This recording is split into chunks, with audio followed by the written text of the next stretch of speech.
How do you do mewing at night? This is a very good question, and it's a question one of my subscribers recently asked me. I know it's also discussed a lot in the online forums. Obviously, we sleep for 1/3 of our lives. The goal, if you want to get results, is to keep your tongue up on your palate, exerting force for as much of the time, as much of the day as possible, and that includes while you sleep. There's one problem with this question, and that is that you can't do mewing while you sleep. When you fall asleep, you're in an unconscious state, meaning you can't control your tongue, your lips, or any of your major muscles. This was designed evolutionary for our benefit. During REM sleep, for example, all of our major muscles shut down. This is so that we can't act out our dreams, so we can't potentially hurt ourselves or someone else while we're sleeping. Your tongue has two different states. One of them is your conscious state while you're awake, and you can think about keep my lips closed, breathe through my nose, keep my tongue up on my palate. Then when you sleep, you go into the second state, which is the unconscious state, where your tongue and your lips is just gonna go where it's comfortable. It's just gonna go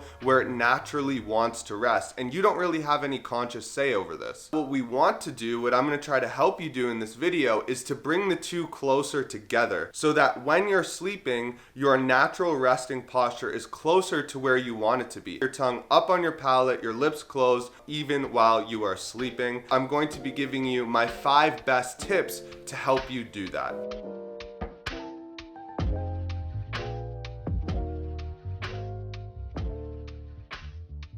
The first thing to pay attention to is going to be your lip seal, meaning do you keep your lips naturally together at night? This is obviously very important because the second your lips separate even a little bit, you're much more likely to mouth breathe, and then your tongue will drop from your upper palate. Believe it or not, you can actually stretch and strengthen your lips to improve your lip seal. One of my favorite stretches you can do is actually just stretching your upper lip. All you're going to do is get a paper towel, grab your upper lip, pull it down for about 10 to 20 seconds and do that for 3 sets. Many of us have tightness and shortness in our upper lip. Just by doing this stretch, it's going to make it easier for your lips to naturally come together, and then obviously that'll make it easier for you to breathe at night. Give that exercise a shot. I actually learned it from one of the myofunctional therapists that I worked with in creating our online program. You can obviously strengthen your lips as well. One way to do this is to take a toothpick, make a kissy face and kind of purse your lips, and then hold that toothpick between your lips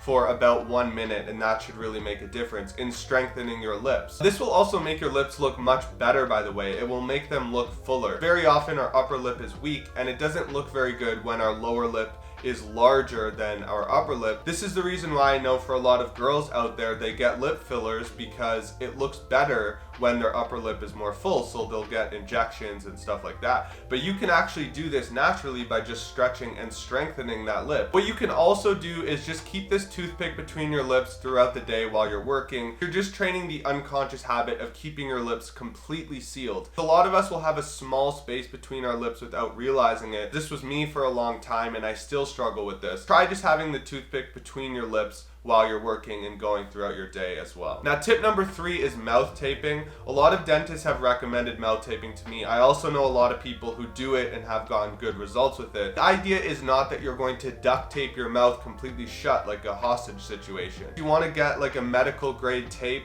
thin paper tape or plastic tape, take a small piece of that tape and put it across your lips vertically. It acts as basically a gentle reminder to keep your lips closed while you sleep. It also obviously has some reinforcement, so it helps to just keep your lips together. And I notice when I do this, I wake up and my lips feel kind of different. They feel like they got a little bit of a workout. That's another thing that kind of lets me know that it's working. So definitely give this a shot and let me know if that helps you to keep your lips sealed. Now, tip number 4 is using nasal spray and nasal strips. Being able to breathe through your nose is one of the most important elements to all of this. It's been theorized that when humans moved inside, that's where a lot of our breathing issues started because of molds and allergens that exist in our houses. Also pollution and stuff like that in more recent years is why you may have more trouble breathing through your nose. This is one of the most important elements for you to figure out. I highly encourage you, if you have trouble breathing through your nose, to see an ENT, see a dentist if you have to, see your health professional. It's really important to get that sorted. But I'm going to give you a couple tips right now